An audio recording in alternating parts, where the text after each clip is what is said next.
విద్యార్థులు మత్తు పదార్థాలకు బానిసై విలువైన భవిష్యత్తును కోల్పోవద్దని ఈగల్ విభాగం ఐజీ ఆకి రవికృష్ణ పిలుపునిచ్చారు.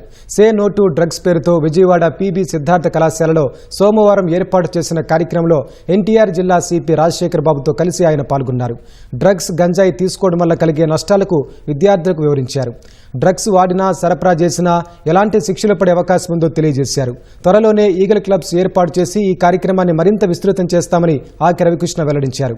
క్షణికానందాల కోసం మత్తు పదార్థాలకు అలవాటు పడితే ఆ మురికి కోపం నుంచి బయటపడలేమని ఎన్టీఆర్ జిల్లా సిపి తెలిపారు. కార్యక్రమం వల్ల చాలా సమాచారం తెలుసుకోగలిగామని విద్యార్థులు చెప్పారు. త్వరలోనే ఈగల్ క్లబ్స్ ప్రారంభం చేయబోతున్నారు. సుమారుగా దాంట్లో ఒక 10 మంది దాకా ఉండే అవకాశం ఉంది.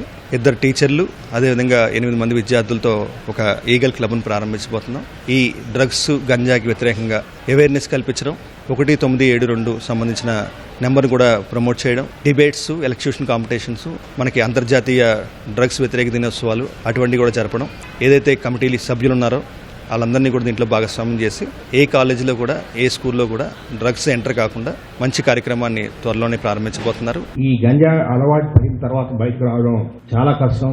చాలా కేసెస్ చూశారు. డ్రగ్స్ అలవాటు పడి ఫాదర్ని చంపుతాడు, మదర్ని చంపుతాడు, సిస్టర్ని మాలిష్ చేస్తాడు.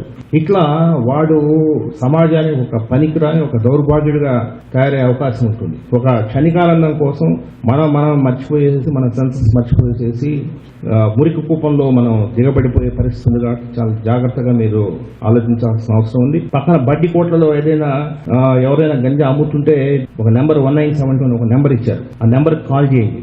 ఎటువంటి పరిస్థితుల్లో దీని మీద ఒక యుద్ధమే చేయాల్సిన అవసరం ఉంది. ఎవరైనా ఇలాంటి డ్రగ్స్ కి అడిక్ట్ అయినా మనకి తెలిసిన వాళ్ళు ఉంటే 1972 అనే నెంబర్కి కాల్ చేసి సిచ్యువేషన్స్ చెప్తే వాళ్ళు వచ్చి అందరినీ సేవ్ చేస్తారు. అండ్ ప్రతి ఒక్క కాలేజ్లోనూ అలాగే బయట ఒక స్ట్రీట్స్లోనూ అలా పెట్టి కూడా చేయొచ్చు అని నేను అనుకుంటున్నాను. ఇది 10,000 ఎకరాల్లో పండిస్తున్నారని వాళ్ళు పట్టుకున్నారు శాటిలైట్స్ ద్వారా, మళ్ళీ డ్రోన్ల ద్వారా. ఇప్పుడు ఆ 10,000 ఎకరాలని 100 ఎకరాల దాకా తగ్గించుకుంటూ వస్తూ మొదట్లోనే అరికడుతున్నారని మాకు చెప్పారు.